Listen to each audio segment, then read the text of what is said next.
Prions ensemble.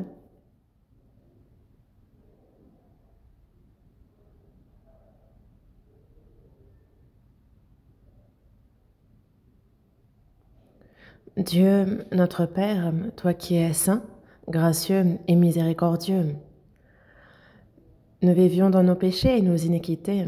Tu nous as sauvés. Tu as fait de nous tes enfants saints.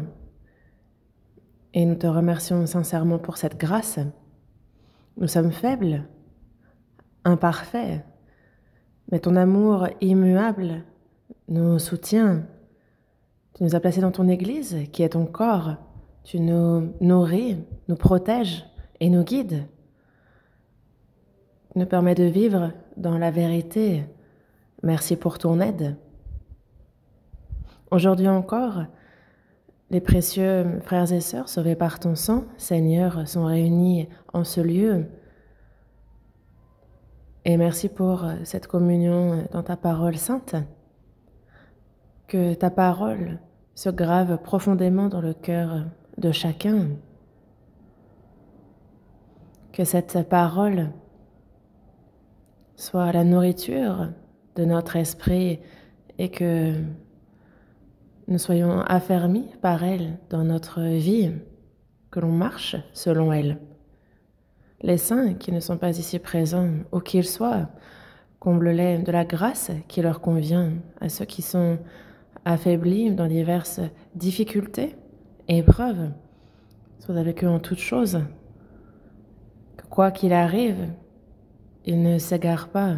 Que ce soit en toi seulement qu'ils se confient, mais que ce soit en toi qu'ils soient vainqueurs et qu'ils marchent en toi. Aide-les pour cela.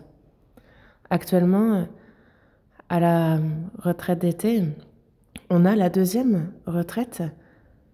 Tu le sais, et Seigneur, aide-nous jusqu'au bout, guide-nous. Seigneur, sois avec toutes les petites mains qui font le service, que ton aide les accompagne toujours. Et plus que toute autre chose, à tous les orateurs qui prêchent ta parole, règne sur leur bouche, qu'ils puissent dire ce qu'ils ont à dire avec assurance, avec force. Aide-les. Ouvre le cœur de ceux qui écoutent, qu'ils comprennent ton évangile. Fais-le leur comprendre et qu'ils puissent retourner dans tes bras. Quand la retraite se terminera, que toute gloire te revienne. Aide à ce que nous puissions rentrer en t'ayant glorifié. Et Seigneur, nous nous confions en toi du début jusqu'à la fin. Sois avec tous ceux qui prêchent, avec tous ceux qui écoutent, aide-les. Nous avons prié au nom de Jésus qui nous a sauvés. Amen. Ouvrons la Bible. Évangile selon Jean, chapitre 20. Jean, chapitre 20. Du verset 19 au verset 23.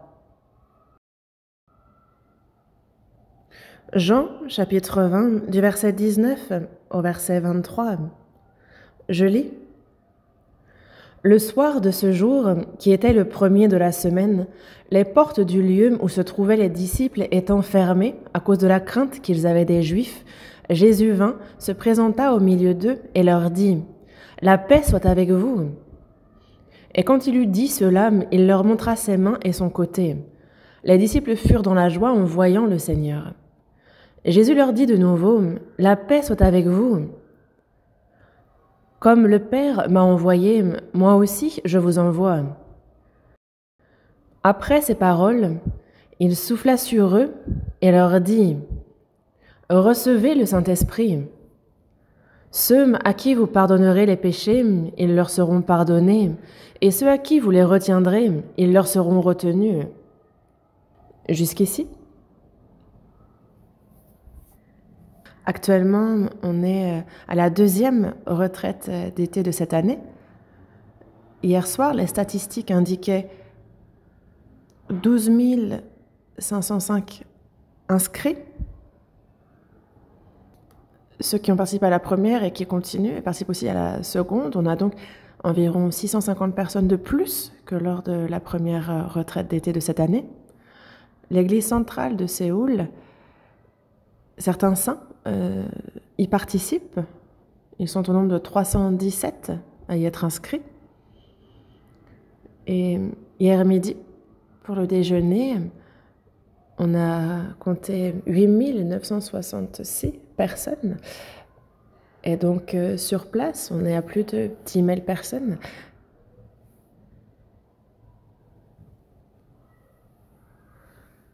Merci de prier. Nous participons à la 4e retraite, donc ça approche. Je rentre de la mission au Bénin. Il y a ceux qui ont prié et ceux que cela intéresse. Et c'est pour cela que, brièvement, je vais vous en parler assez brièvement. C'est en 2011 que l'Évangile entre pour la première fois au Bénin. Cela fait désormais 13 ans que l'Évangile est entré au Bénin. Au Bénin, on décompte 61 églises et 1770 frères et sœurs. Pour cette convention, on s'attendait à accueillir 2500 personnes, mais en réalité, ce sont 3707 personnes qui sont venues, un nombre bien supérieur à celui attendu. Le lieu loué pour l'occasion pouvait contenir jusqu'à 2500 personnes et tout le monde n'a donc pas pu entrer.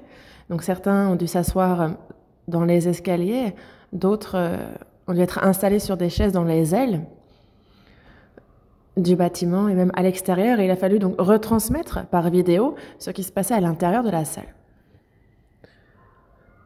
Durant les 3 jours de la convention,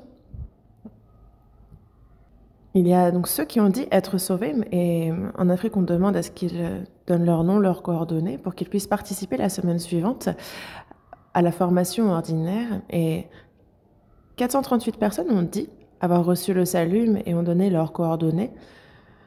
Et pour ceux qui ont participé à la formation ordinaire, ils étaient 856. Il y a eu la formation des pasteurs, prédicateurs et leaders, et ils étaient 320 à y participer environ, du lundi au vendredi. Donc il y avait et la formation ordinaire pour les nouveaux sauvés et la formation des prédicateurs, pasteurs et leaders. 350 personnes ont été baptisées au terme de cette formation. Et l'équipe de la mission a participé. Elle était divisée en 3 équipes. Et on a visité au total 73 familles. Moi-même et mon équipe, nous avons visité une trentaine de familles. Et à chaque famille que nous avons visitée, on prenait le temps de partager, d'écouter les témoignages du salut. Et quand on écoute ces témoignages, on voit quel a été le processus afin qu'ils en viennent à écouter la parole. Et c'est surtout avec précision qu'ils citent les versets qui ont ouvert leur cœur, qui leur ont donné l'assurance de leur salut.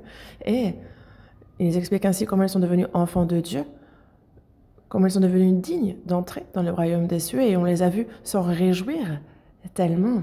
Et c'est ce genre de témoignage que nous avons pu écouter, et donc j'ai pu ressentir la certitude de leur salut. Et au Bénin, comme partout, là où il y a l'œuvre de l'Évangile, parce que Dieu a séparé ceux qu'il a sauvés, il y a forcément persécution et forcément des outrages partout. Certains sont chassés de chez eux, d'autres sont menacés, certains sont insultés, il y a diverses difficultés. Mais dans chaque famille que nous avons visitée, nous avons demandé s'ils rencontraient des difficultés, s'il y avait un vœu, une prière ardente qu'ils souhaitaient partager. Et à chaque fois qu'on a demandé, je n'ai, moi, jamais entendu un frère ou une sœur demander à ce qu'on prie pour eux, personnellement, mais plutôt pour leur famille qui n'est pas encore sauvée. Merci de prier pour que les membres qui ne sont pas sauvés le soient et de prier pour que l'Évangile soit activement prêché au Bénin et que de plus nombreuses personnes soient ajoutées, sauvées, afin de pouvoir être aussi utilisées précieusement devant Dieu. C'était ce genre de demande de prière qu'ils partageaient. On leur demande, mais est-ce que vous ne rencontrez pas des difficultés? Et ils nous disent, oui, il y a des difficultés, mais ça va. Il y a des difficultés, mais ça va. C'est ce qu'ils nous ont dit. Ils disent, ça va. Nous, on a l'espérance certaine du royaume des cieux. Ça va. Et tous, à l'unisson, nous disaient, ça va. Ça va. Et parce qu'ils n'ont rien, l'espérance du royaume des cieux, on a pu voir combien elle était grande. Dès qu'on leur dit le royaume des cieux, ils apprécient et on peut le voir. Et lorsqu'une personne est sauvée, il y a l'espérance du salut qui nous tient et on a pu rendre grâce pour ça. Et donc, nous sommes revenus sains et saufs et merci à tous ceux qui ont prié. Et merci de continuer à vous intéresser à la mission à l'étranger, à coopérer, à participer aussi. Aujourd'hui, ici on est dans l'Évangile selon Jean, chapitre 20, et si on regarde au milieu du passage, il est dit « Comme le Père m'a envoyé, moi aussi je vous envoie. Moi aussi je vous envoie. » C'est le titre de ce sermon, les saints envoyés dans le monde par le Seigneur. Pour commencer, ce passage principal est un passage très important et c'est pour cela que d'abord on va s'y intéresser en détail, concrètement, puis je continuerai par vous parler de ce qui est aussi important. Et moi qui suis sauvée, qui suis-je devant Dieu? Comment est-ce qu'il me faut agir, vivre? Et je pense que ce passage nous le montre clairement. Et les passages importants dans ces versets que nous avons lus, il y a par exemple, on le voit, un passage qui se répète, « La paix soit avec vous ». Et verset 21, « Comme le Père m'a envoyé, moi aussi je vous envoie ». Et verset 22, « Recevez le Saint-Esprit ». Et verset 23, « Ceux à qui vous pardonnerez les péchés, ils leur seront pardonnés. Et ceux à qui vous les retiendrez, ils leur seront retenus. » Donc il y a ces 4 points que je considère comme importants et qui résument la Bible. Qui sont les sauvés? Que doit faire un sauvé? C'est ici précisément abordé. Et donc si on se penche un peu plus sur ces versets, verset 19, « Le soir de ce jour, qui était le premier de la semaine, les portes du lieu où se trouvaient les disciples étant fermées, à cause de la crainte qu'ils avaient des Juifs, Jésus vint, se présenta au milieu d'eux et leur dit « La paix soit avec vous !» Et quand il eut dit cela, il leur montra ses mains et son côté.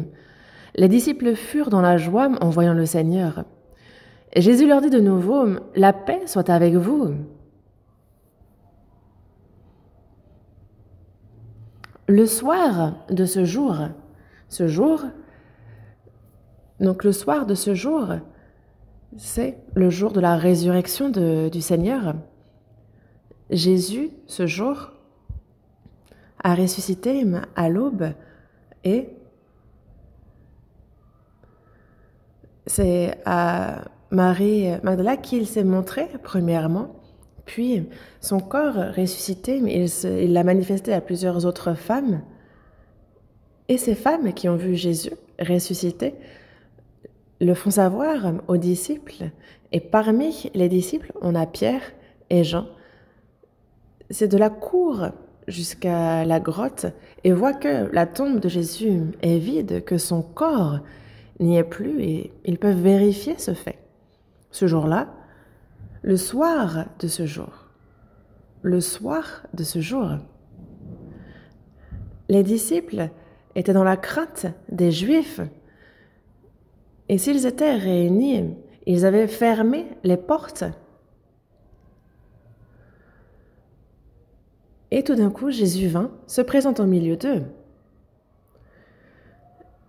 Jésus ressuscité a un corps ressuscité et en même temps, même lorsque toutes les portes sont fermées, c'est un corps qui lui permet de traverser tout espace, tout temps. Il peut apparaître tout d'un coup et disparaître soudainement. C'est le corps qui est là. Et c'est un corps sur lequel il peut se présenter sous une autre forme. On avait 2 disciples qui descendaient à Emmaüs et Dieu s'est montré à eux, il a marché avec eux, il les a accompagnés. Dans Marc chapitre 16, verset 12, il est dit qu'il apparut sous une autre forme et donc les disciples ne l'ont pas reconnu. Et donc, il a revêtu ce corps divin de la résurrection. Et ce n'est donc pas ce corps qu'il avait lorsqu'il avait vécu 33 ans sur terre, c'est un corps divin. Et c'est pour cela que ses disciples ne l'ont pas reconnu. Et ils arrivent à Emmaüs, entrent dans la maison, partagent le repas. Jésus rompt le pain, il leur rend grâce. Et alors ils le reconnaissent et tout d'un coup, le Seigneur disparaît. Et donc, c'est un corps qui peut justement traverser les éléments physiques, un corps qui peut apparaître, disparaître et qui n'est pas limité par l'espace et le temps. Et pourtant, il dit bien qu'il leur a montré justement ses mains et son côté, et c'est le corps de la résurrection. Donc il y a toujours les traces justement de ses mains, de son côté. Donc c'est le corps de la résurrection, divin et en même temps physique aussi. Et c'est pour cela que nous aussi, lorsque Jésus a ressuscité, nous de même, nous ressusciterons dans très peu de temps. Et vous êtes impatients que ce jour arrive, n'est-ce pas? On peut pouf, pouf, et on disparaît. Avec ce corps, on pourra traverser les espaces physiques. C'est un corps qui ne se souillera plus, qui ne flétrira point. C'est un corps divin que nous revêtirons dans très peu de temps. Mais Jésus, c'est donc de ce corps-là qu'il s'est revêtu, qu'il a ressuscité, et il était au milieu de ses disciples, et il leur dit « La paix soit avec vous ». Il leur montre ses mains, son côté, les marques sur ses mains, et ils reconnaissent donc Jésus ressuscité. Et on voit qu'ils furent dans la joie en voyant le Seigneur. Et c'est alors qu'il répète une seconde fois « La paix soit avec vous ». Ici, la paix soit avec vous. C'est une parole très importante. Jésus est venu sur terre. Il a vécu 33 ans. Et lorsqu'il fut crucifié, il a été chargé des péchés du monde entier. Et c'est sur la croix, à la place du monde entier, qu'il a reçu le jugement que nous devions recevoir. Et par le sang qu'il a versé, c'est le péché de tous qu'il a résolu. Par le sang qu'il a versé, toute personne a vu le salaire de son péché payé. Il a résolu le problème du péché, de l'enfer pour les hommes. Et donc, dans Jean, chapitre 8, verset 32, il est dit « Vous connaîtrez la vérité, et la vérité vous affranchira. » Et comme ce verset nous le dit, une personne sauvée, désormais, est affranchie du péché. Il n'y a plus désormais cette punition, cet enfer qui lui est réservé, cette condamnation. Et comme il dit dans Apocalypse, à celui qui nous aime, qui nous a délivrés de nos péchés par son sang. Il nous le dit aussi dans Jean, chapitre 14. « Je vous laisse la paix, je vous donne ma paix. Je ne vous donne pas comme le monde donne, que votre cœur ne se trouble point et ne s'alarme point. » C'est ce qu'il nous dit. Et quand on regarde ces versets, on voit qu'il nous dit « Je vous donne ma paix ». La paix que le Seigneur donne à ceux qui croient qu'il nous donne, c'est la paix que lui a.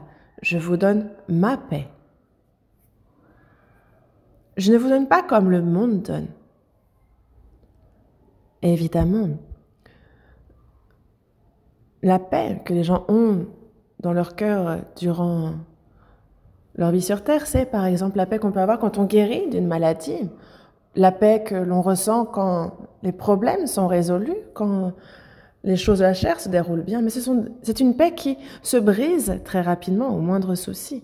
Mais la paix que nous donne le Seigneur, c'est une paix parce qu'il a résolu le problème du péché, du jugement, de l'enfer. Et c'est parce qu'il nous a donné l'espérance glorieuse et certaine de pouvoir entrer dans son royaume. C'est une véritable paix qu'il a accomplie lui par son sacrifice. Et c'est pour cela que seuls ceux qui ont reçu le salut ont cette paix-là. Et pourquoi est-ce qu'il montre les traces sur ses mains et son côté? C'est que Jésus leur dit, voyez, ces mains ont été crucifiées pour vos péchés. Mon côté a été percé pour vos péchés. Et voyez, vous êtes pardonnés. Que la paix soit avec vous. Et c'est ce qu'il signifie ici. Nous, dans notre âme, s'est accomplie la véritable paix. Et à ceux qui ont cette véritable paix, la deuxième chose que le Seigneur dit à eux, il dit, comme le Père m'a envoyé, moi aussi, je vous envoie. Comme le Père m'a envoyé, moi aussi, je vous envoie.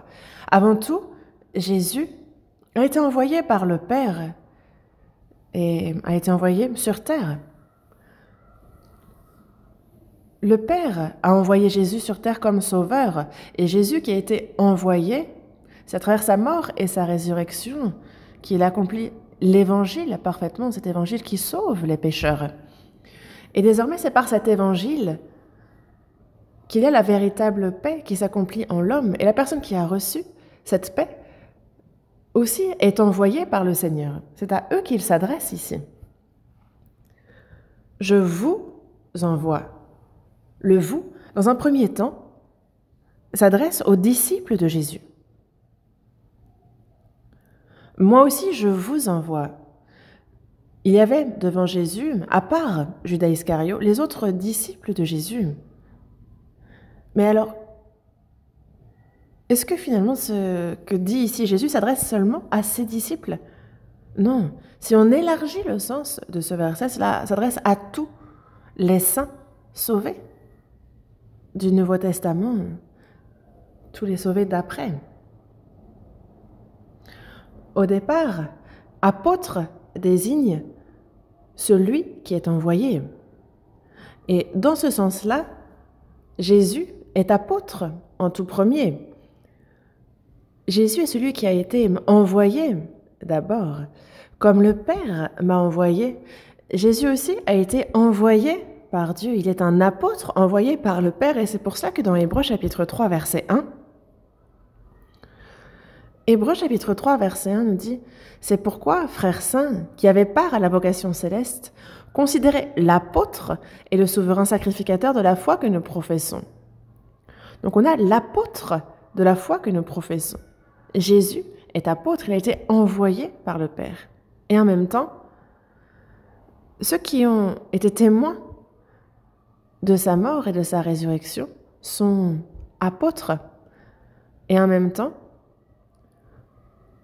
tous les saints du Nouveau Testament qui ont reçu le salut n'ont pas cette fonction d'apôtre. Ils ne sont pas appelés apôtres, mais ils sont aussi envoyés pour remplir ce rôle. Ils remplissent les mêmes rôles. Nous n'avons pas cette fonction d'apôtre, mais toute personne sauvée, sans exception, tous, nous remplissons ce rôle d'apôtre.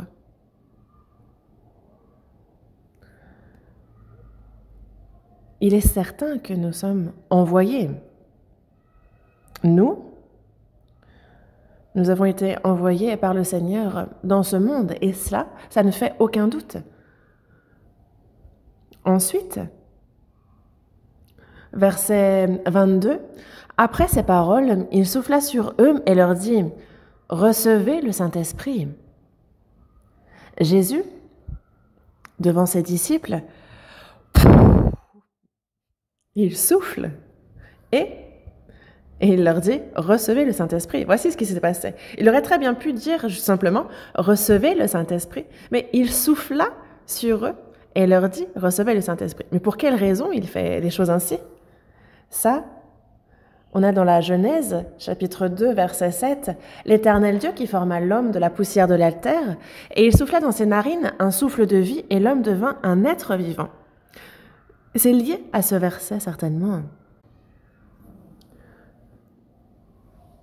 Il souffla un souffle, et selon la traduction, il est précisé un souffle de vie. Il souffla dans ses narines un souffle de vie, et l'homme devint un être vivant. Le premier homme, Adam, Dieu souffla dans ses narines un souffle de vie et fit qu'il devint un être vivant. Adam commit un crime devant Dieu et il perdit cette vie spirituelle. Il mourut spirituellement. Problème désormais. Et c'est pour cela que Jésus est venu et sur la croix, il a réglé le problème du péché, de l'enfer pour l'homme. Et désormais, en ceux qui sont sauvés, il y a le Saint-Esprit qui vient, ils reçoivent la vie, et l'esprit mort devient un esprit vivant, il redevient un être vivant. Et c'est pour parler de cela qu'il a justement soufflé sur eux et qu'il leur dit « Recevez le Saint-Esprit ». Le problème de l'homme est le péché. C'est ce qui fait qu'il est mort spirituellement. Mais on a le Seigneur qui est venu régler le problème du péché. Mais il faut que le Saint-Esprit entre en la personne pour que la personne reçoive la vie. Et donc ce verset nous montre ce qu'il accomplit. Il souffla sur eux et leur dit « Recevez le Saint-Esprit ». Mais les disciples ont-ils reçu le Saint-Esprit à ce moment-là? Il souffla sur eux et leur dit « Recevez le Saint-Esprit ». Certes, mais ce n'est pas à ce moment-là qu'ils reçurent le Saint-Esprit. Jésus a passé 40 jours sur cette terre, il s'est montré à de nombreuses personnes, à ses 12 disciples et à plus de 500 frères et sœurs en même temps. Et ensuite, c'est sur le mont des Oliviers qu'il est monté dans les cieux. Et 10 jours après cela, donc précisément 50 jours après qu'il est ressuscité, comme dans Actes chapitre 2, donc le jour de la Pentecôte, c'est là que le Saint-Esprit est descendu. Dans Actes chapitre 2, verset 4, il est bien dit « Ils furent tous remplis du Saint-Esprit. Ils se mirent à parler en d'autres langues selon que l'Esprit leur donnait de s'exprimer. »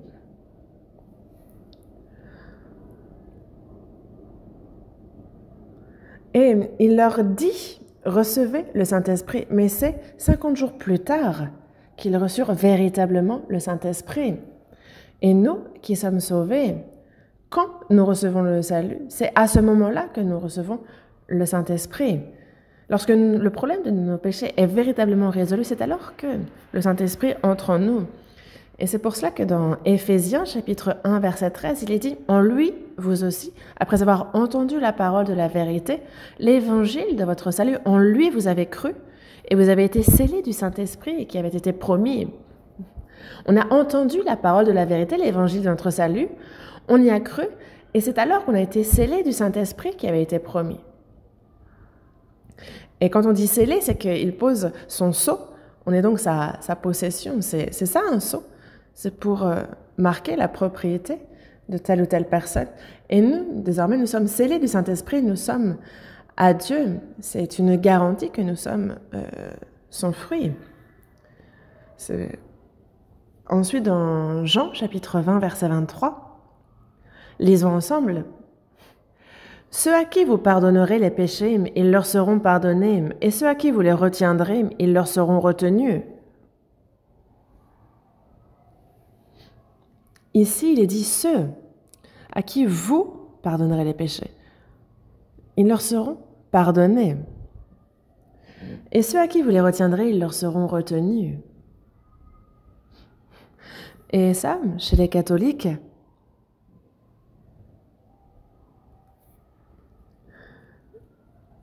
ils appliquent ça pour la confession et les pénitences.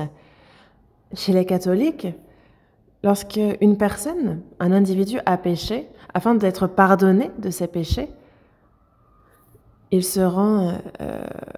va confesser au prêtre, et une fois qu'il a confessé, pour la personne qui veut être pardonnée, il y a désormais des pénitences, selon le grade, si c'est un petit, un moyen ou un grand péché. Il y a donc une liste de choses que la personne doit faire pour être pardonnée. Et lorsque cette personne accomplit ses devoirs, alors ils disent être pardonnés. C'est donc le principe de la confession et de la pénitence chez les catholiques. Mais est-ce que c'est de cela dont nous parle ici ce verset? Ça n'a rien à voir, évidemment, ça n'a aucun sens. Mais alors ce verset, que nous dit-il?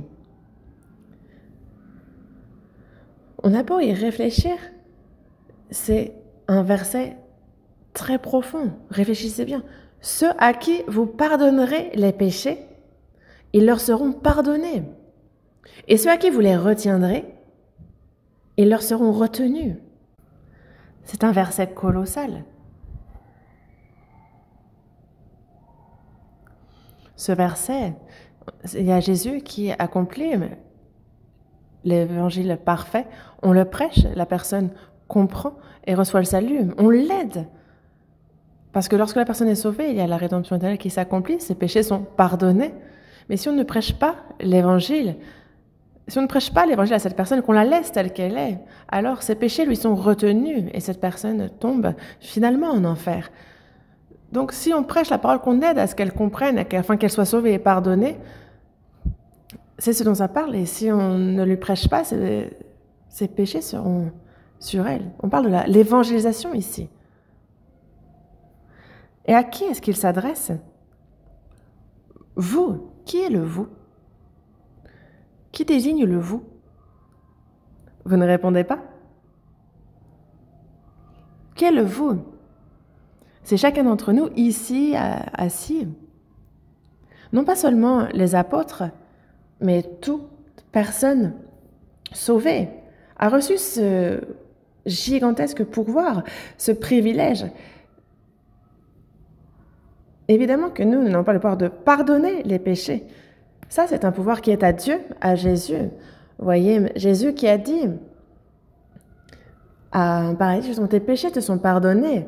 Mais Dieu a ce pouvoir-là. Nous ne l'avons pas. Mais nous prêchons l'Évangile et nous avons ce pouvoir, ce privilège de pouvoir aider les âmes à être sauvées.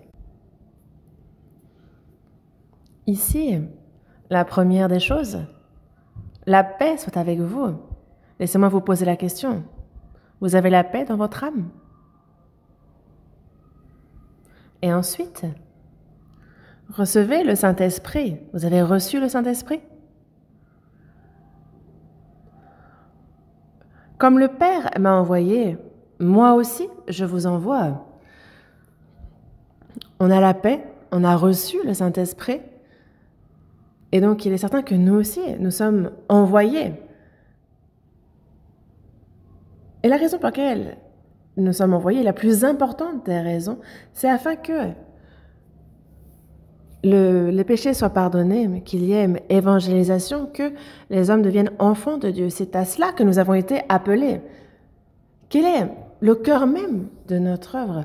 C'est justement le pardon des péchés. Nous prêchons l'évangile afin que leurs péchés ne leur soient pas retenus, mais qu'ils soient pardonnés, sauvés, qu'ils entrent dans le royaume des cieux. Et c'est pour cela que nous avons été envoyés. Dans le verset 21, si on y réfléchit un petit peu plus, le verset 21, à la fin de ce verset, on relit ensemble à partir de « Comme le Père ». Comme le Père m'a envoyé, moi aussi je vous envoie.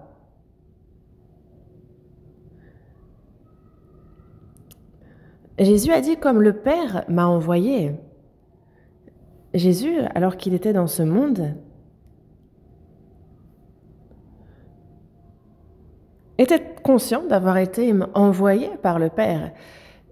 Il avait ce sens de la mission qui lui a été confiée. C'est le Père qui m'a envoyé. Et il était tout à fait conscient de cette responsabilité. Vous voyez, dans l'Évangile selon Jean, j'ai compté volontairement, c'est à plus de 40 reprises que Jésus dit avoir été envoyé par le Père. Il ne cesse de le répéter. L'Évangile selon Jean a une vingtaine de chapitres, et sachez que c'est au moins 2 fois par chapitre donc que Jésus a dit que Dieu, le Père, l'a envoyé. Et il n'a eu de cesse de répéter. Voyons un peu ces versets. Jean, chapitre 5, verset 36. Jean, chapitre 5, verset 36.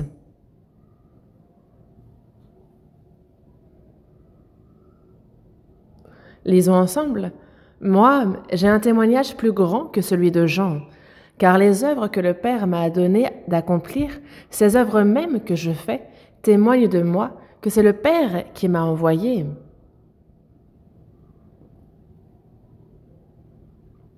Jésus dit de lui-même qu'il est le Sauveur, Christ, que le Père a envoyé. Donc ces œuvres mêmes que je fais témoignent de moi que c'est le Père qui m'a envoyé. Il le dit ici, chapitre 6, verset 53. Nous allons chercher plusieurs versets, chapitre 6, verset 57. Comme le Père qui est vivant m'a envoyé et que je vis par le Père, ainsi celui qui me mange vivra par moi. Comme le Père qui est vivant m'a envoyé. Et donc, Jésus a vécu, sachant qu'il avait été envoyé par le Père. Et celui qui me mange vivra par moi. Ici, manger désigne croire. Ceux qui croient en moi, parce qu'il a versé son sang.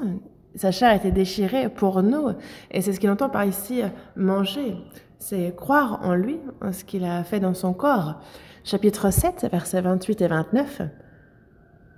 Et Jésus, enseignant dans le temple, s'écria « Vous me connaissez et vous savez d'où je suis. Je ne suis pas venu de moi-même, mais celui qui m'a envoyé est vrai et vous ne le connaissez pas.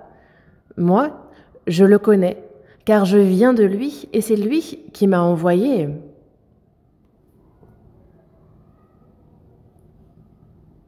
Dans ces versets aussi, je viens de lui et c'est lui qui m'a envoyé. Celui qui m'a envoyé est vrai. Chapitre 8, verset 42. Chapitre 8, verset 42. Et Jésus leur dit, « Si Dieu était votre Père, vous m'aimeriez, car c'est de Dieu que je suis sorti et que je viens. Je ne suis pas venu de moi-même, c'est lui qui m'a envoyé. C'est lui qui m'a envoyé. »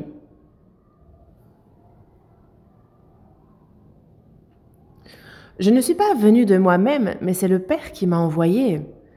Et dans le chapitre 11, verset 42, chapitre 11, verset 42,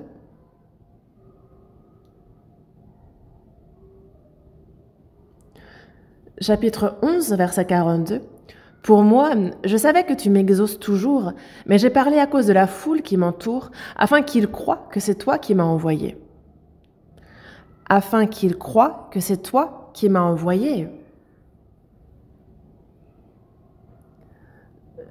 Il était devant la tombe de Lazare, mort depuis 4 jours, et il prie, s'adressant à Dieu, le Père. Et la raison pour laquelle il prie, c'est afin qu'il croie que c'est toi qui m'as envoyé, comme il le dit ici. Dans ce verset aussi, on voit que c'est Dieu, le Père, qui l'a envoyé. Cherchez. Et rien que dans l'Évangile selon Jean, c'est à plus de 40 reprises qu'il répète que le Père l'a envoyé. Jésus en était clairement conscient. Et il avait ce sens de la mission. Et parce qu'il avait ce sens de la mission qui lui a été confiée, c'est pour cela que il enseignait non pas sa parole, mais la parole, l'enseignement du Père. Il obéissait au Père et c'est aussi l'œuvre de Dieu qu'il accomplissait. Et pour lui, c'était sa priorité que de faire l'œuvre du Père. Et au final, il a accompli parfaitement l'œuvre de Dieu, glorifiant ainsi le Père. Pourquoi? Parce que c'est à cela qu'il a été appelé. Voyons quelques autres passages. Jean chapitre 7, versets 16 et 17.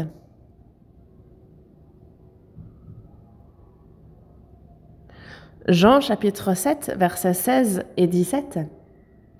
Lisons ensemble.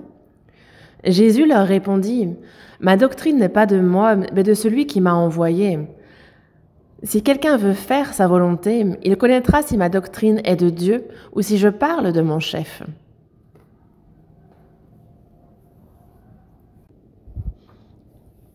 Ma doctrine n'est pas de moi, mais de celui qui m'a envoyé. Toute la parole que Jésus a prêchée était la doctrine de Dieu. Il l'a prêchée telle qu'elle. Et si quelqu'un veut faire la volonté de Dieu, s'il a à cœur de faire sa volonté, alors il pourra constater que la doctrine prêchée par Jésus n'est pas de lui-même, mais de Dieu. Pourquoi a-t-il dit cela? C'est qu'à l'époque, les Juifs déjà avaient l'Ancien Testament. Il disait, quelqu'un qui lit l'Ancien Testament, qui est proche de l'Ancien Testament, connaît la volonté de Dieu. Connaissant l'Ancien Testament, la volonté de Dieu, quelqu'un qui veut vivre selon cette volonté reconnaîtra alors que ce que prêche la doctrine de Jésus correspond parfaitement à ce que Dieu dit dans l'Ancien Testament, à sa volonté. Et c'est pour ça qu'il dit, si quelqu'un veut faire sa volonté, il connaîtra si ma doctrine est de Dieu ou si je parle de mon chef. Jésus n'a pas parlé de son propre message, mais de la doctrine de celui qui l'a envoyé. Il a simplement transmis la doctrine de Dieu, celui qui l'a envoyé. Jean chapitre 4, verset 34.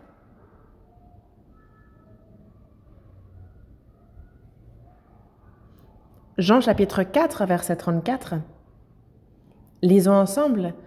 Jésus leur dit, « Ma nourriture est de faire la volonté de celui qui m'a envoyé et d'accomplir son œuvre. »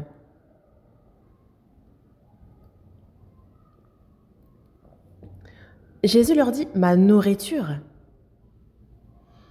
Et vous le savez, une personne a absolument besoin de nourriture, d'habits et d'un logement. Et ce qui compte même davantage parmi ces trois choses, c'est la nourriture. Mais ici, Jésus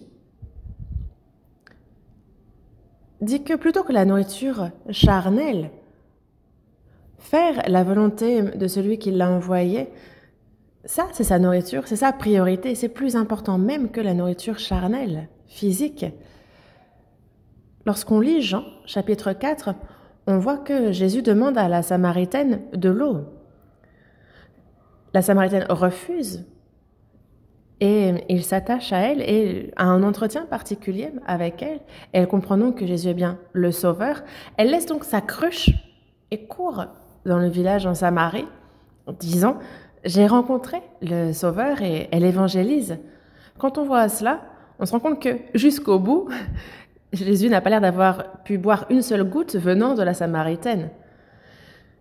Et ensuite, il parle aussi à ses disciples, parce qu'eux étaient partis dans le village chercher à manger. Ils reviennent et ils s'adressent à Jésus en disant « Ah, on a à manger, mangez ». Mais il dit « Non, j'ai une nourriture que vous ne connaissez pas, que j'ai mangée. » Et les disciples ont dû se dire « Ah bon, quelqu'un a dû lui apporter quelque chose à manger. » Mais c'est là qu'il dit « Ma nourriture est de faire la volonté de celui qui m'a envoyé et d'accomplir son œuvre. » Quand on voit ce verset, on a l'impression que oui, Jésus n'a pas mangé non plus ce que les disciples ont ramené à manger. Jésus a laissé derrière la faim.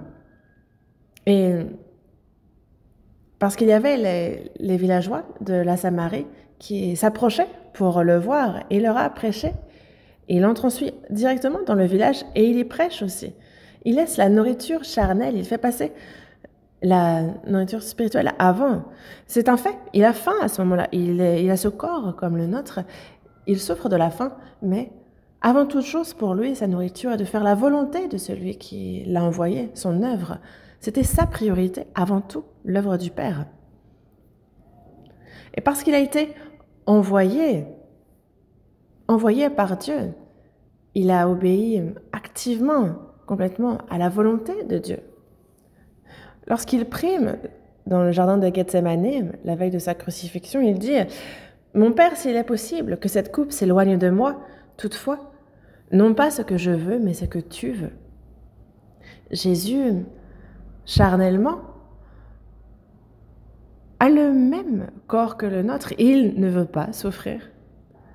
Il veut fuir la souffrance. Il ne veut pas boire cette coupe de la souffrance. Mais il dit bien toutefois, non pas ce que je veux, mais ce que tu veux. Parce que j'ai été envoyé. Il sait ce que cela signifie d'avoir été envoyé. Et c'est pour cela qu'il obéit activement. Et qu'il se livre. Et que par sa mort, il glorifie Dieu. Jean chapitre 17, verset 4. Jean chapitre 17, verset 4.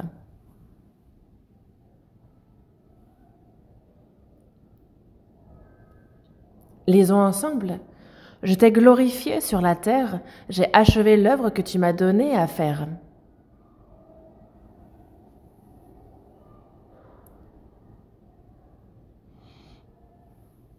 J'ai achevé l'œuvre que tu m'as donnée à faire.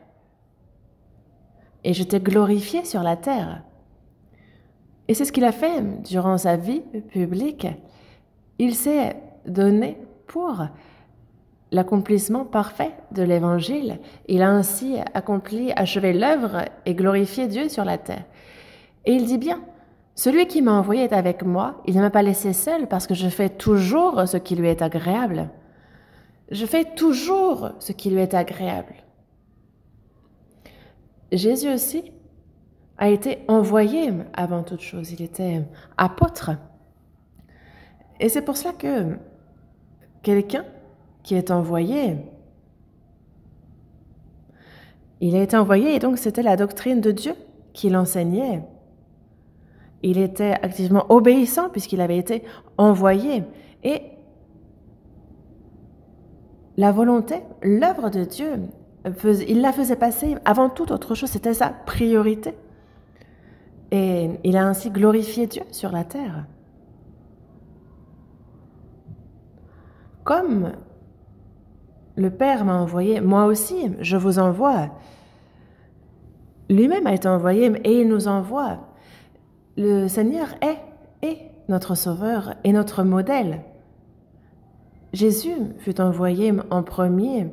Et si on regarde attentivement comment il a agi, nous aussi qui avons été envoyés, nous voyons qu'il nous faut également être obéissants comme il l'a été. C'est ce qu'il nous enseigne ici. Moi aussi, je vous envoie.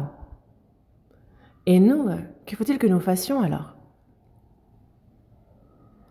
Nous aussi, au moins, on a reçu le salut, on a la paix qui s'est accomplie en nous, on a le Saint-Esprit qui demeure en nous et nous sommes conscients que nous avons été envoyés et il faut donc qu'on ait ce sens des responsabilités, non? Si je vis sans savoir qui je suis, alors il est difficile de remplir mon rôle.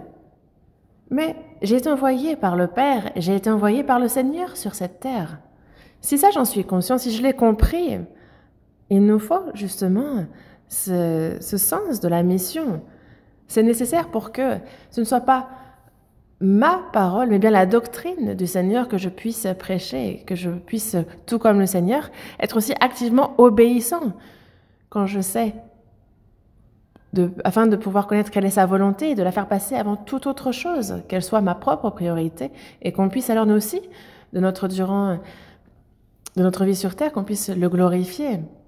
Et donc il nous montre ici encore un exemple du début jusqu'à la fin. Quel est le but de la vie d'un sauvé? Pourquoi sommes-nous sur terre? Ouais, il nous a sauvés. Il aurait mieux fait de nous prendre directement. Mais il y a diverses raisons pour lesquelles il nous a laissés sur terre. Et la plus représentative, c'est l'évangélisation, c'est pour le salut des âmes, afin de nous utiliser pour que les autres soient sauvés. Ça ne fait aucun doute que c'est l'une des raisons pour lesquelles il nous a laissés. Et c'est l'œuvre la plus importante. Ceux à qui vous pardonnerez les péchés, ils leur seront pardonnés. Et ceux à qui vous les retiendrez, ils leur seront retenus. C'est un privilège, mais est-ce que vous ne ressentez pas aussi le poids que cela représente? La personne à mes côtés, si je ne lui prêche pas l'évangile, alors ses péchés lui seront retenus. La personne qui est à mes côtés, si je lui prêche l'évangile, qu'elle reçoit le salut, qu'elle devient enfant de Dieu, si je l'aide à comprendre cela, à être sauvée, alors ses péchés lui sont pardonnés. C'est un privilège et en même temps, c'est une grande mission, pas des moindres, qui nous est confiée, avec son pesant de responsabilité.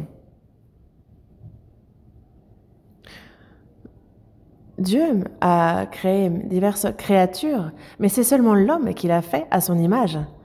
Et c'est pour ça que dans la Genèse, chapitre 1, verset 27, il est dit « Dieu créa l'homme à son image, il le créa à l'image de Dieu, il créa l'homme et la femme. »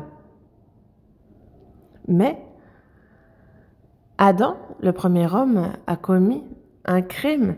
Il était un être vivant, mais il est devenu mort spirituellement et il a donc perdu cette forme, l'image de Dieu.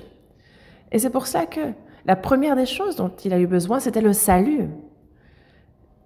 Et après avoir reçu le salut, il y a la gloire que Dieu souhaitait donner au départ, la gloire de Dieu. Il nous a sauvés pour qu'on en profite de sa gloire avec lui. Et donc ce qu'il veut nous donner, au final, c'est ces deux choses, le salut et la gloire.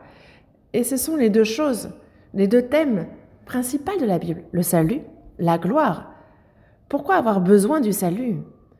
C'est que l'homme, en Adam, a perdu l'image de Dieu. Et il a besoin donc du salut pour revenir à la vie spirituelle.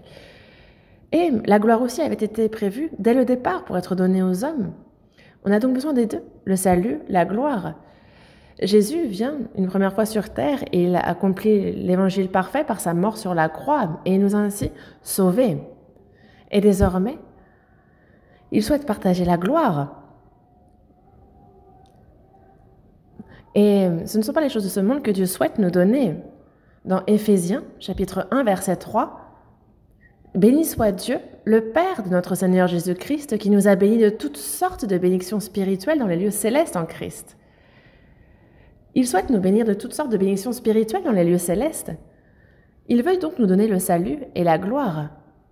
Et ça, c'est en divers lieux dans la Bible qui nous le présente en détail.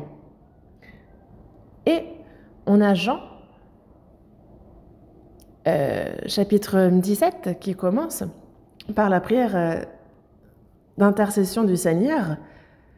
Jean chapitre 17 nous parle de cette prière, lui qui est notre souverain sacrificateur, qui est notre médiateur entre nous et Dieu. Il est celui qui intercède pour nous. Donc on a la prière d'intercession de Jésus dans Jean chapitre 17, et il y a la prière de Jésus dans le jardin de Gethsémanée, qui sont deux prières différentes, parce que ce pourquoi il a prié dans le jardin de Gethsémanée, c'était pour pouvoir obéir, afin de lui se soumettre à la volonté de Dieu, de celui qui l'a envoyé, afin que sa volonté ne soit pas faite, mais celle du Père. Alors que dans Jean chapitre 17, c'est une prière qu'il fait avant même la prière à Gethsémanée. C'est alors qu'il est en train de partager le dernier repas avec ses disciples, c'est là qu'il fait cette prière de Jean chapitre 17. C'est devant ses disciples qu'il prie, et donc le contenu de cette prière décrite dans Jean chapitre 17, c'est cette prière en tant que médiateur, d'intercesseur entre Dieu et les hommes. Et quand on regarde le contenu de cette prière, on voit ce que Dieu veut nous donner, comment il nous convient de vivre aussi. Ça, c'est décrit en détail dans cette prière, il le mentionne. Jean chapitre 17, voyons un instant ce passage. Jean chapitre 17.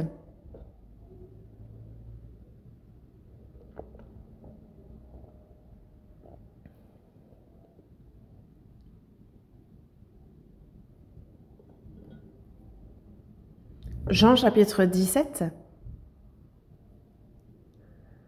Quand on regarde le contenu de cette prière, en particulier dans la relation entre relations humaines, ça commence par le salut, la vie éternelle, et ça termine par la gloire. Ça commence par le salut et ça termine par la gloire. Évidemment que dans la relation avec Dieu, La toute première chose pour laquelle il prie, c'est la gloire de Dieu. C'est pour la toute première chose, en réalité, pour laquelle il prie, c'est pour la gloire de Dieu. Mais pour ce qui est de la prière d'intercession entre hommes, il commence par le salut, la vie éternelle, puis finit par la gloire. Voyons le verset 2 et 3. Jean chapitre 17, versets 2 et 3. Verset 2. Selon que tu lui as donné pouvoir sur toute chair, afin qu'il accorde la vie éternelle à tous ceux que tu lui as donnés. Or, la vie éternelle, c'est qu'ils te connaissent, toi, le seul vrai Dieu, et celui que tu as envoyé, Jésus-Christ. Verset 2, c'est afin qu'ils accordent la vie éternelle. Et le verset 3, or la vie éternelle, c'est qu'ils te connaissent deux choses, toi, le seul vrai Dieu, et celui que tu as envoyé, Jésus-Christ. Connaître avec certitude que Dieu existe, qu'il est vivant, et qu'il a envoyé Jésus, le Sauveur, pour sauver cette personne de ses péchés. C'est ça, la vie éternelle. La première chose pour laquelle il prie, c'est la vie éternelle. Et pourquoi prier pour la vie éternelle en tout premier lieu? C'est que toute personne en Adam est perdue. C'est à cause de cela que toute personne doit recevoir le salut. La première chose dont l'homme a besoin, c'est la vie éternelle. Il n'y a pas plus important pour une personne. Non. Quand vous regardez la télévision, il y a des débats sur tel et tel sujet, ils débattent sur tel et tel thème. Mais ce dont l'homme a le plus besoin, c'est la vie éternelle. Et pourtant, ils n'abordent pas du tout cela dans leurs débats. Ils parlent de choses terrestres. Alors que ce dont la personne a besoin le plus, c'est la vie éternelle. De connaître le seul vrai Dieu et celui qui l'a envoyé, Jésus-Christ, de connaître Dieu, de connaître Christ, de croire en lui. Alors c'est la vie éternelle. Et c'est pour cela que, alors que Jésus est allé ici et là avec ses disciples, il leur a parlé de lui, du fait, il a fait en sorte que ses disciples sachent qu'il est le Christ. Et c'est pour cela que ses disciples ont reçu le salut.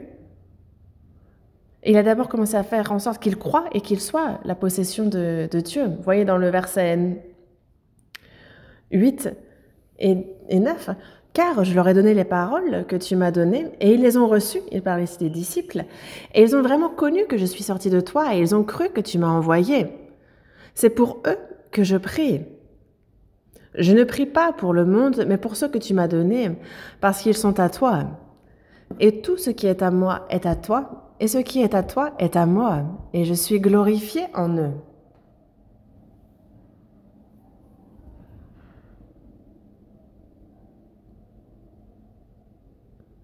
Donc, la vie éternelle, c'est de connaître Dieu, celui qui l'a envoyé, de croire en eux. Le verset 8 dit « Je leur ai donné les paroles que tu m'as données. » Comment rendre témoignage de Dieu? C'est à travers la parole que Dieu témoigne de lui-même. Et c'est pour cela qu'à travers l'Ancien Testament, il parle de lui, Jésus en a parlé, ses disciples les ont reçus. Ils ont vraiment connu que je suis sorti de toi et ils ont cru que tu m'as envoyé. Et les 11 disciples, hormis Judas Iscario, ont cru. Mais jusqu'au bout, Judas Iscario, lui, n'a pas cru. La Bible dit bien que jusqu'au bout, il n'a pas cru. Mais le reste des disciples, eux, ont cru. Ceux qui ont reçu la vie éternelle sont la possession de Dieu, de Jésus-Christ. Et la première chose pour laquelle le Seigneur prie, c'est la vie éternelle, car c'est ce dont l'homme a besoin en priorité. Une personne pour qui le problème de la vie éternelle est réglé, désormais avance vers le royaume des cieux, et c'est donc vers la gloire désormais qu'il se tourne. Verset 24. Lisons ensemble.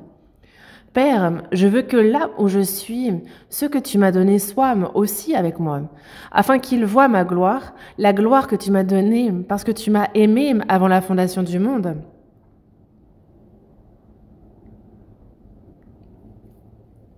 Père, je veux que là où je suis, ce que tu m'as donné soit aussi avec moi. Et il est allé où? Au paradis. Et ceux qui ont reçu la vie éternelle sont avec lui. Et c'est afin qu'ils voient ma gloire.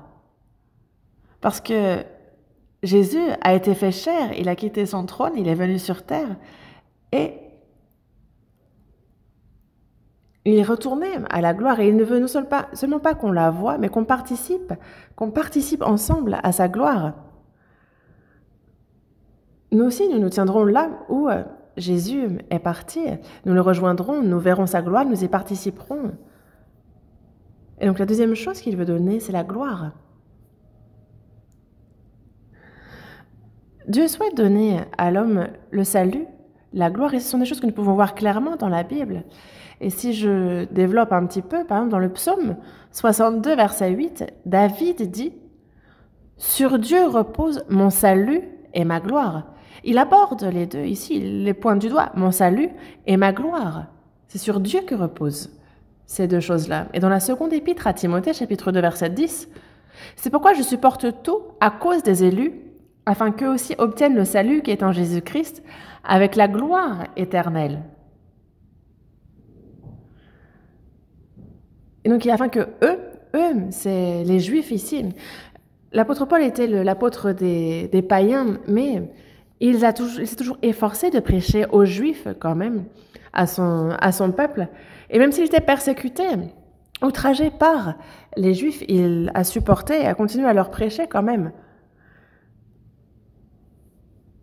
Il supporte, et c'était justement afin que eux aussi obtiennent le salut qui est en Jésus-Christ avec la gloire éternelle. On a le salut et la gloire éternelle. Et dans Matthieu chapitre 5, chaque dimanche, nous apprenons sur les béatitudes et le pasteur nous en parle. Nous avons appris dessus que la première bénédiction, c'est justement dans Matthieu chapitre 5, verset 3.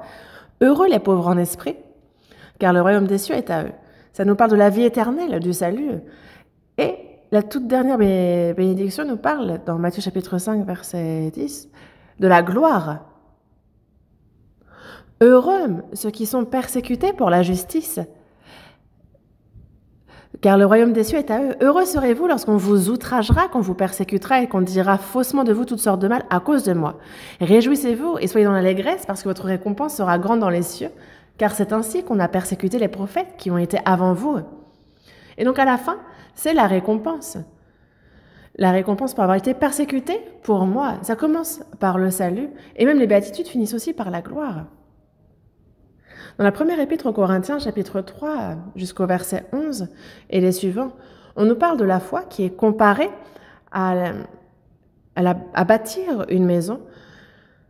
Il nous parle du fondement, de la fondation et de comment on construit dessus.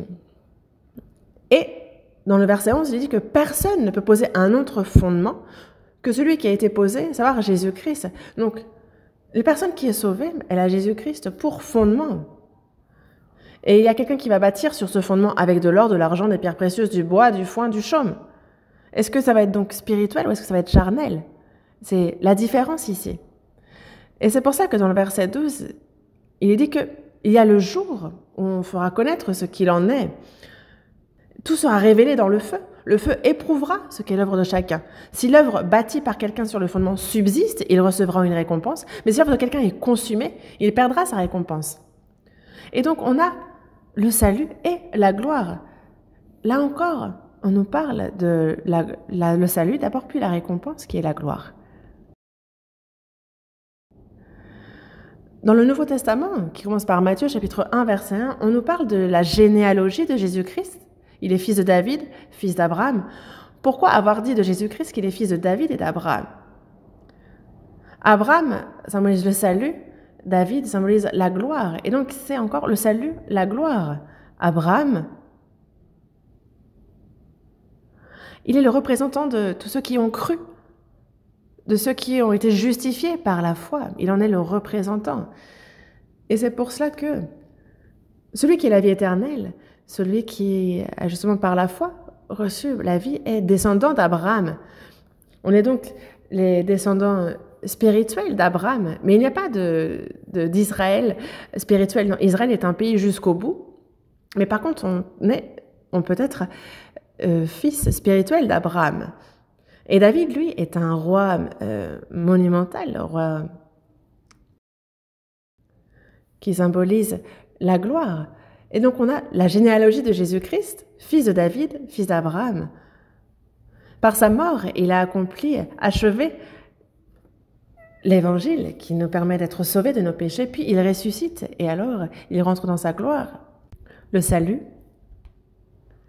c'est lorsque l'on croit en ce que Jésus a accompli sur la croix. La gloire, elle, c'est différent. La gloire, c'est qu'il y a un but pour lequel nous avons été laissés sur terre. Il nous a envoyés. Ceux à qui vous pardonnerez les péchés, ils leur seront pardonnés.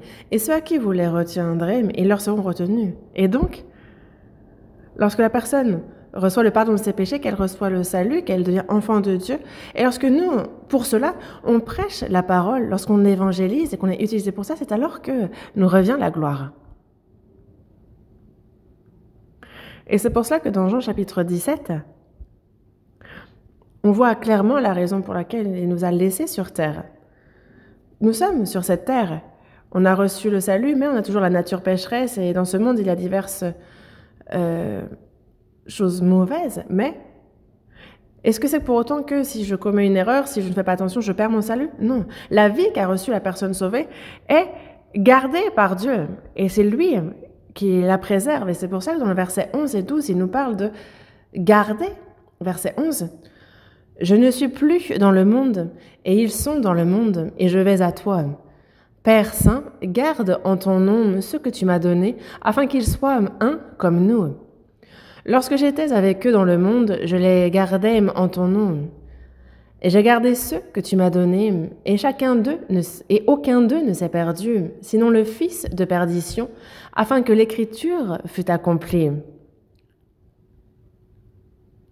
Ici, on a donc le fils de la perdition qui est Judas Iscario, mais les autres disciples, hormis Judas Iscario, comme dans le verset 8 et 9 juste avant, eux ont cru. Et on le voit dans le verset 11, la personne qui a reçu la vie, qui a été sauvée, elle est gardée par le Seigneur. Dans le verset 12 aussi, elles sont gardées au nom du Père. Et donc on voit que Jésus a gardé ses disciples, et désormais que Jésus est parti, il s'en remet à Dieu et il lui fait la requête. Lorsque j'étais avec eux dans le monde, je les gardais en ton nom. J'ai gardé ce que tu m'as donné. De son vivant sur terre, c'est Jésus qui les gardait. Mais le Seigneur part et il dit donc, garde en ton nom ce que tu m'as donné. Garde-les. Pourquoi? Réfléchissez un petit peu. S'il nous sauvait et qu'il nous prenait tout de suite, il n'y aurait pas à s'inquiéter. Il n'y aurait pas de souci, on ne va pas commettre d'erreur, mais il nous laisse sur terre. Les chrétiens tombent, s'effondrent et pêchent à cause de divers maux, mais une personne sauvée est gardée par le Seigneur. Sa vie est gardée. Il ne la perd pas. Dans Jean chapitre 10, verset 28, il est bien dit « Je leur donne la vie éternelle et elles ne périront jamais. Et personne ne les ravira de ma main. Mon Père, qui me les a donnés, est plus grand que tous, et personne ne peut les ravir de la main de mon Père. » Oui, la main de Jésus, la main de Dieu, de son vivant, c'est le Seigneur qui tenait ses disciples, mais désormais, c'est la main de Dieu qui nous garde. Une personne sauvée, elle commet des erreurs, elle pêche, elle tombe. Elle peut tomber 7 fois, mais elle se relève. Pourquoi? Parce que c'est une rédemption éternelle. C'est parce que c'est la vie éternelle que nous avons reçue. Donc nous avons la force de nous relever. Et sur cette terre, il y a les choses de ce monde dont nous avons été séparés aussi. Nous avons été séparés des choses de ce monde et il nous transforme par sa parole de vérité. Et c'est pour cela que, verset 15,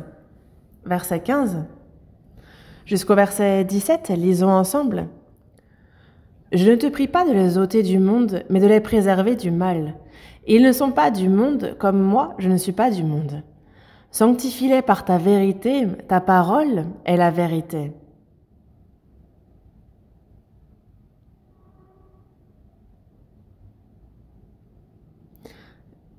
Ici, je ne te prie pas, donc on le voit ardent ici dans sa prière, je ne te prie pas.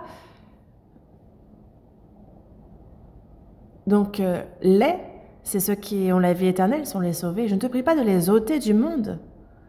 S'il les prend directement, c'est bien. Mais ce n'est pas pour nous ôter du monde qu'il prie. Ce n'est pas la volonté de Dieu que nous soyons pris directement. Il nous laisse dans ce monde et il prie afin que l'on soit préservé du mal, que l'on ne tombe pas dans le péché de ce monde.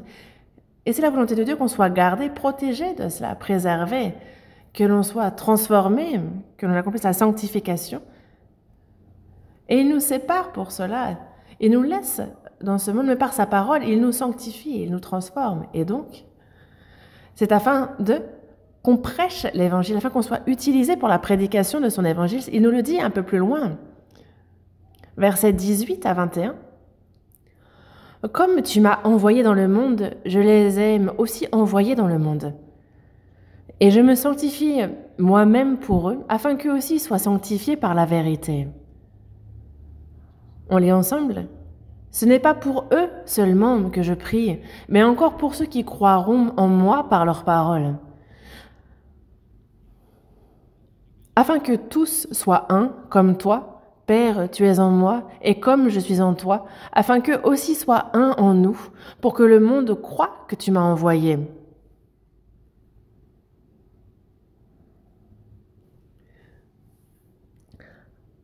Et donc, tu m'as envoyé dans le monde, et je les ai aussi envoyés, c'est afin que tous croient. Comme Jésus a été envoyé par le Père, dans le verset 18, et il nous a envoyés aussi. Mais pourquoi il nous envoyait nous aussi dans le monde?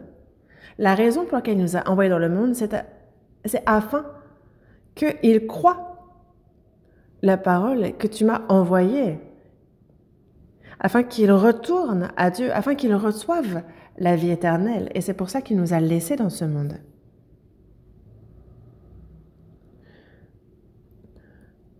La raison est la plus grande, la plus importante, la première raison, le premier but pour lequel il nous a laissés dans ce monde, c'est pour la prédication de l'Évangile, pour le pardon de leurs péchés. Et ça va que chacun de nous soit utilisé. C'est pour ça qu'il nous a laissés. Et ça, c'est quelque chose qu'il ne faut absolument pas oublier. Parce que sinon, il faut aller au ciel. Il n'y a pas de raison de rester plus longtemps sur terre. Je ne te prie pas de les ôter du monde. Il l'a bien dit, je ne te prie pas pour ça. Il nous laisse, il nous garde, on ne perd pas la vie éternelle qu'on a reçue, mais il nous transforme, il nous change afin de nous utiliser. Dieu appelle Abraham, il le fait quitter Ur en Chaldée pour Canaan. Et c'est pour son plan, pour son projet. Joseph aussi, c'est afin de sauver Israël de la famine, afin de les sauver de l'Égypte, qu'il a d'abord envoyé Joseph en tant qu'esclave en Égypte.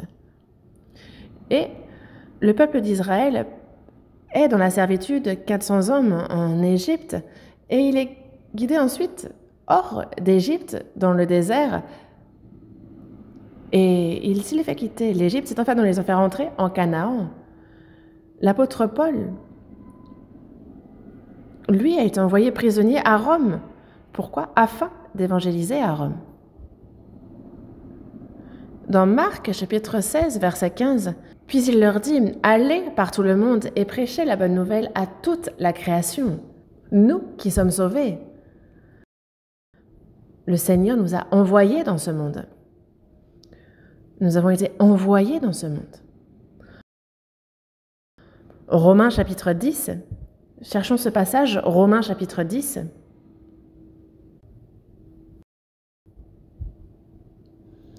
Du verset 13 au verset 15. Romains chapitre 10, verset 13 à 15. Je lis. « Car quiconque invoquera le nom du Seigneur sera sauvé. Comment donc invoqueront-ils celui en qui ils n'ont pas cru?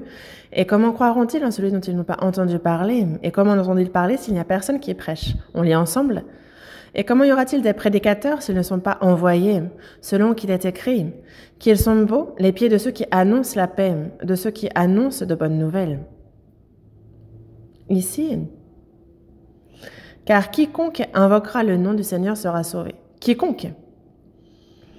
Donc, invoquer le nom du Seigneur ici, sachez qu'à l'époque où l'Épître aux Romains a été écrit, c'était donc sous l'oppression de l'Empire romain. Ils sont sous l'oppression, et à ce moment-là, dans de telles circonstances, invoquer le nom du Seigneur, c'est être résolu à mourir. Publiquement, invoquer le nom du Seigneur, ça, c'est la condition inéquable, c'est de pouvoir justement déjà avoir cru dans son cœur, et pour ça, il faut avoir écouté. Et si on veut écouter, il faut qu'il y ait quelqu'un qui prêche. Et pour qu'il y ait quelqu'un qui prêche, il faut qu'une personne soit envoyée. Je vous pose la question. Ici, Romains chapitre 10, verset 13. Comment y aura-t-il des prédicateurs s'ils ne sont pas envoyés? Dans ce monde, il y a ceux qui ne jouent pas la vie, ceux qui n'ont pas la paix dans leur cœur, ceux qui n'ont pas reçu le Saint-Esprit. Et ils prêchent, on ne les envoie pas, mais eux disent avoir été envoyés et prêchent. Mais ceux qui sont véritablement envoyés ne peuvent pas être silencieux. Ici, verset 15, s'ils ne sont pas envoyés, qui a été envoyé? Je vous pose la question. Qui a été envoyé? Vous ne répondez pas. Qui? Regardez votre voisin. Mais ce n'est pas votre voisin. Chacun d'entre nous a été envoyé. Ça, il faut être clair là-dessus. Quoi que fassent les autres, peu importe.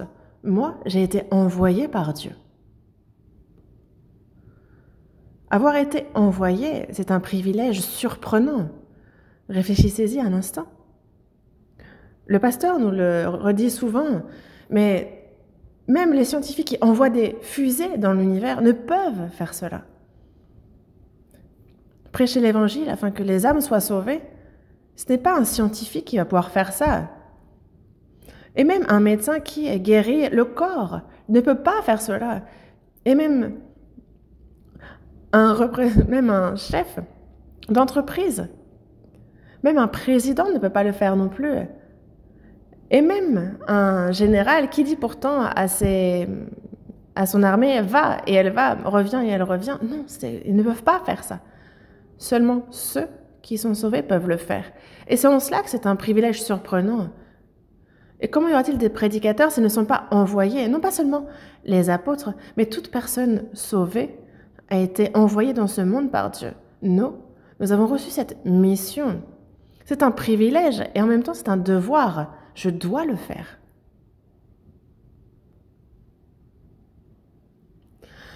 Second épître aux Corinthiens, chapitre 5.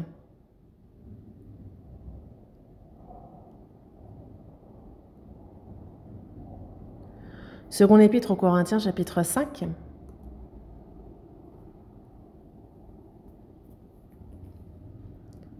Chapitre 5, du verset 17 jusqu'au verset 21, c'est un peu long, mais je lis. « Si quelqu'un est en Christ, il est une nouvelle créature. Les choses anciennes sont passées, voici, toutes choses sont devenues nouvelles. Et tout cela vient de Dieu, qui nous a réconciliés avec lui par Christ et qui nous a donné le ministère de la réconciliation.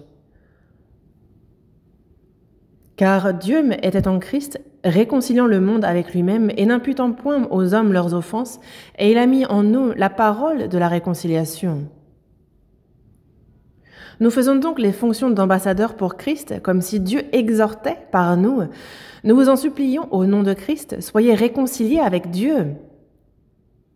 Celui qui n'a point connu le péché, il l'a fait devenir péché pour nous, afin que nous devenions en lui justice de Dieu. »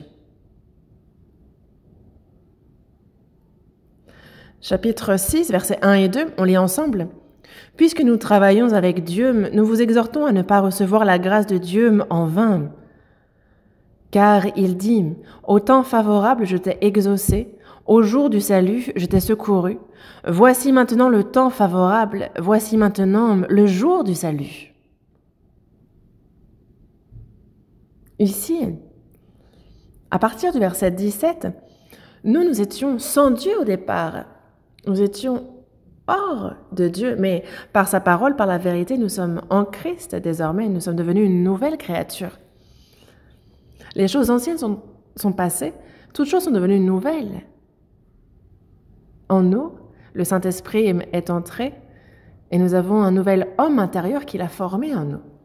Et, verset 18, il nous a donné le ministère de la réconciliation. Nous sommes une nouvelle créature et nous avons donc un nouveau ministère.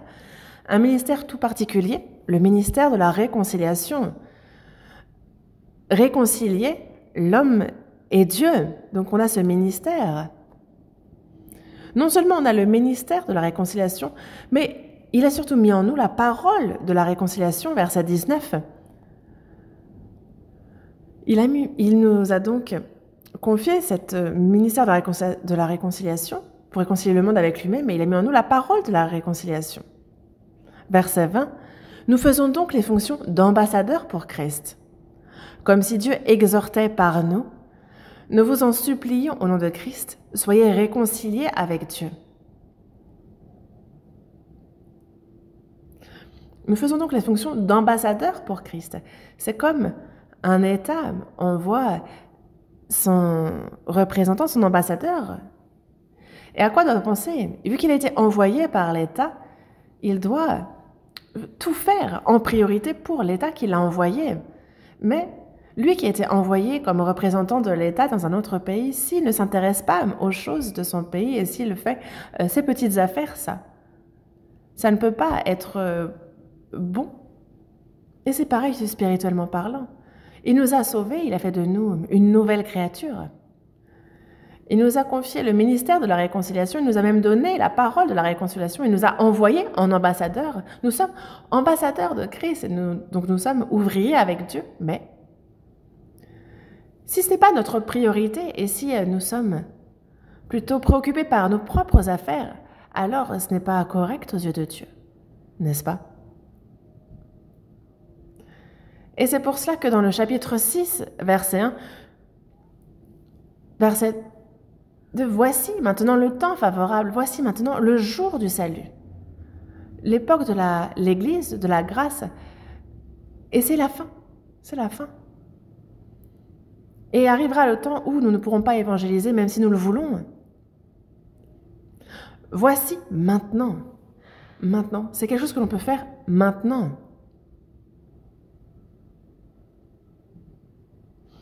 Et c'est pour cela que toute personne sauvée a été envoyée par Dieu. Et chaque personne doit avoir ce sens de responsabilité vis-à-vis de la mission. Nous sommes tous prédicateurs. Après, la seule différence est-ce que c'est ma spécialité ou est-ce que je fais un travail en plus à côté? Dans Ecclésiaste, il dit parole de l'Ecclésiaste, fils de David, roi de Jérusalem. Il est bien fils de David, Salomon, c'est son identité, il est fils de David et il est roi de Jérusalem. Mais devant Dieu, il est ecclésiaste. Et vous, quel est votre métier? Certains vont dire je suis chef d'entreprise, d'autres vont dire je suis employé dans telle ou telle entreprise, d'autres sont sans emploi, certaines sont femmes au foyer. Mais tout cela, c'est un second emploi.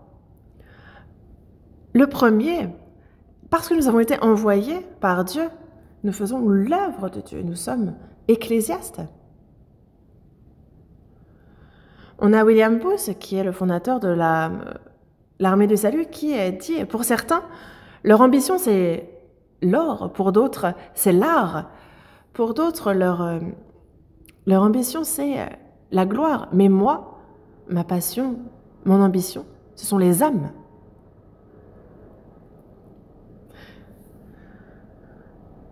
Il a fait l'armée du salut et a prêché partout où il allait. Et il dit, moi, ma passion, moi, mon ambition, ce sont les âmes. Et il avait, en tout cas, justement, cette conscience vis-à-vis de la mission qu'il avait reçue, qu'il était envoyé par Dieu. Et chacun d'entre nous, sauvés, nous sommes ecclésiastes, envoyés par Dieu. Retournons au passage principal dans Jean chapitre 20. Jean chapitre 20. Du verset 19 au verset 23, la première des choses, il nous dit « La paix soit avec vous. Ensuite, recevez le Saint-Esprit. Puis, comme le Père m'a envoyé, moi aussi je vous envoie. Et ensuite, ceux à qui vous pardonnerez les péchés, ils leur seront pardonnés, et ceux à qui vous les retiendrez, ils leur seront retenus. Ces 4 choses. Nous avons reçu le salut, nous avons reçu la véritable paix. Et lorsqu'on a reçu le pardon de nos péchés, le Saint-Esprit est entré en nous, c'est le don qu'on a reçu. Et donc, nous aussi, on est désormais envoyés dans ce monde. Et surtout, ceux à qui vous pardonnerez les péchés, ils leur seront pardonnés, et ceux à qui vous les retiendrez, ils leur seront retenus. On prêche l'Évangile, on les aide à comprendre pour qu'ils soient sauvés. Et ça, c'est à cela que nous avons été envoyés. Nous ne sommes pas apôtres à proprement dire, mais nous en remplissons le rôle, chacun d'entre nous. Et c'est la raison pour laquelle, d'ailleurs, il nous laisse sur terre. Parce que je ne te prie pas de les ôter du monde, non, mais que l'on soit préservé du mal. Il nous arrive on a à faire nos affaires et on a aussi à évangéliser. Des fois, on doit évangéliser en laissant tout de côté. Et la retraite d'été est un tel moment. La Samaritaine a compris que Jésus était le Sauveur, et alors, pourtant, il était venu avec sa cruche pour puiser de l'eau, mais elle la laisse, sa cruche, pour courir vers le village. Et voyez, Jésus avait pourtant de quoi manger. Mais il a dit non, ma nourriture est de faire la volonté de celui qui m'a envoyé et d'accomplir son œuvre. Et il a laissé de côté la nourriture charnelle pour se concentrer sur les Samaritains qui sortaient du village pour d'abord leur parler, leur prêcher la parole. Et donc nous, on laisse le charnel pour pouvoir prêcher aux âmes. Et c'est exactement ce genre de moment qu'est la retraite d'été. Nos cœurs s'unissent pour le salut des âmes. Et ça, c'est vraiment très précieux. C'est comme moi, c'est précieux que mon âme ait été sauvée, et le salut d'autrui est tout aussi précieux. Nous, on ne peut pas sauver une âme directement, mais on prêche pour que la personne écoute l'évangile. Il y a ceux qui vont prêcher la parole directement, il y a ceux qui vont emmener les âmes pour qu'elles écoutent la parole qui sauve. Et il y a ceux qui font le service pour que tout se passe bien. Et voici ce que nous dit le Seigneur, levez les yeux et regardez les champs qui déjà blanchissent pour la moisson. Nous, au lieu de la retraite à Kongju, justement, nous, on a d'abord connu le Seigneur, on invite de nombreuses âmes égarées, on les conduit. Et on a plus de 1500 invités à chaque retraite. Et levez les yeux, regardez ces âmes. Ce sont des âmes, c'est ce champ déjà blanchi pour la moisson. Et lorsqu'elles comprennent, alors, justement, elle est sauvée et ça devient un grain. Prions.